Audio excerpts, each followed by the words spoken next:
జై శ్రీరామ్. అందరికీ నమస్కారం. వెల్కమ్ టు న్యూస్ అఖండ. నేను మీ కస్తూరి శ్రీధర్. పెద్దోళ్ళు ఏదో సామెత చెప్తూ ఉంటారు, ఊరందరిది ఒక దారి అయితే ఉలిపికట్టిది ఒక దారి అంట. అట్టా అందరిది ఒక బాధ అయితే ఈ కాంగ్రెస్ పార్టీ వాళ్ళది వీళ్ళది ఒక రకమైన బాధ. ఎంతసేపటికి దేశాన్ని సర్వనాశనమైన చేద్దాం, కానీ మనం మాత్రం బాగుండాలా, మన స్వార్థం నెగ్గాలా, ఎంతసేపటికి మేము బాగుండాలని వీళ్ళకి నీచమైన బుద్ధి వీళ్ళది. సరే, ఇప్పుడు వీళ్ళ కొత్తగా వచ్చిన బాధ ఏంది, వీళ్ళకి వచ్చిన కష్టం ఏంది, అది ఏ అటాడదో మీకు ఇప్పుడు తెలియజేసే ప్రయత్నం చేస్తా. న్యూస్ మాత్రం భలే ఉంటుంది, ఫన్నీగాను. సరే, ఇంకా అసలు విషయానికి వద్దాం. కొత్తగా నిర్మించినటువంటి పార్లమెంట్లో అందరికీ స్థానాలను, అంటే కూర్చుండేదానికి అందరికీ స్థానాలను పార్లమెంట్ అధికారులు అయితే అరేంజ్ చేస్తారు. ఏ నాయకుడు ఎక్కడ కూర్చోవాలా, ఏ వరుసలో ఎన్నో నెంబర్ సీట్లో కూర్చోవాలన్న విషయాలను ఈ పార్లమెంట్ కమిటీ అధికారులు అయితే మానిటర్ చేస్తూ ఉంటారు.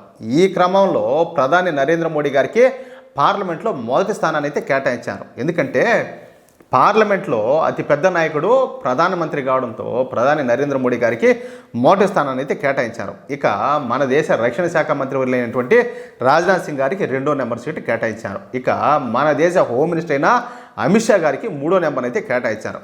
అలాగే ఎక్కడో 58వ సీట్లో ఉన్నటువంటి నితిన్ గడ్కరీ గారికి 4వ స్థానాన్ని అయితే కేటాయించారు. ఈ విధంగా ఉన్నత పదవుల్లో ఉన్నటువంటి కేంద్ర కేబినెట్ మంత్రులందరికీ కూడా పార్లమెంట్లో ఉన్నత స్థానాలను అయితే కేటాయించారు. ఇక మన దేశ ప్రధాన ప్రతిపక్ష నేత అయినటువంటి 55 ఏళ్ల యువనేత రాహుల్ గాంధీకు 499 స్థానం అయితే కేటాయించారు.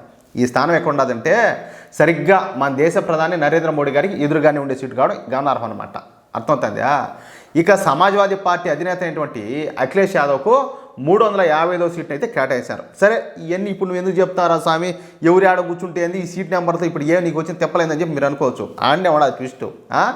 కానీ ఇక్కడ కాంగ్రెస్ పార్టీ బాధ ఎందుకు తెలిసిన, లోక్సభకు కొత్తగా ఎన్నికైంది ఈ మధ్య ఒక ఆవిడ గారు, ఎవరు, ఈ రాహుల్ గాంధీకి చెల్లెలు అయినటువంటి ఎవరు, ఈ ప్రియాంక గాంధీ, ఈ వాయనాడ్ ఎంపీగా గెలిచింది కదా మొన్న, ఏది ఈ ఉప ఎన్నికల్లో. ఆవిడ గారికి 517వ సీటు కేటాయించారంట. ఈ 517వ సీట్ అనేది ప్రతిపక్షంలోనే 4వ రోలో మధ్యలో ఉండే సీటు, ఎండ ఉంటుంది మధ్యలో.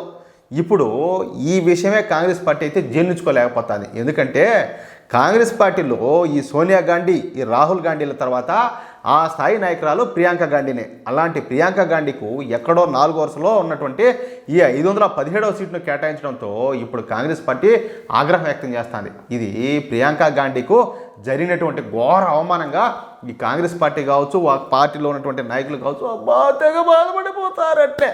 కానీ పార్లమెంట్ ప్యానెల్ అధికారులు ఇక్కడ ఏ తప్పు కూడా చేయలే. ఎందుకంటే ప్రియాంక గాంధీ కాంగ్రెస్ పార్టీలో పెద్ద లీడర్ అయితే అయ్యుండొచ్చు కాక, కానీ పార్లమెంట్కి వచ్చేసరికి ఆ జూనియర్ లీడరే. ఎందుకంటే మొన్న కదా గెలిచింది, వారం రోజుల క్రితమే ఈ ప్రియాంక గాంధీ పార్లమెంట్ ఎంపీగా ప్రమాణ స్వీకారం చేసింది. కాబట్టి ఆంకో ఈ 4వ వరుసలో 517వ సీట్ని అయితే కేటాయించారు. ఇక ఈ విషయంలో ఎవరు ఏం మాట్లాడినా కూడా మార్పులు చేర్పులు చేయమని చెప్పేసి పార్లమెంట్ ప్యానెల్ అయితే ప్రకటించింది. ఇక ఈ విషయం పైన కాంగ్రెస్ పార్టీ ఏం చేస్తుందో చూడాలా. మొత్తానికి చూడండి, అందుకే నేను చెప్పింది, అందరిది ఒక దారి అయితే ఏడది ఒక దారి కాదమ్మా. నువ్వు ఏడ కూర్చుంటే ఏమన్నది మనలో పసన్నప్పుడు. సరే, నీకు ఎవరైతే ఓట్లేసి నిన్ను గెలిపించారో ఆ నియోజకవర్గానికి, ఆ పార్లమెంట్ నియోజకవర్గానికి నువ్వు న్యాయం చేయాలా, వాళ్ళ తరఫున నువ్వు నిలబడాలా, ఆ నియోజకవర్గాన్ని అభివృద్ధి పథంలో నడిపించాలంటే నువ్వు ఏడ కూర్చుంటే ఏమడాది అంటాలే.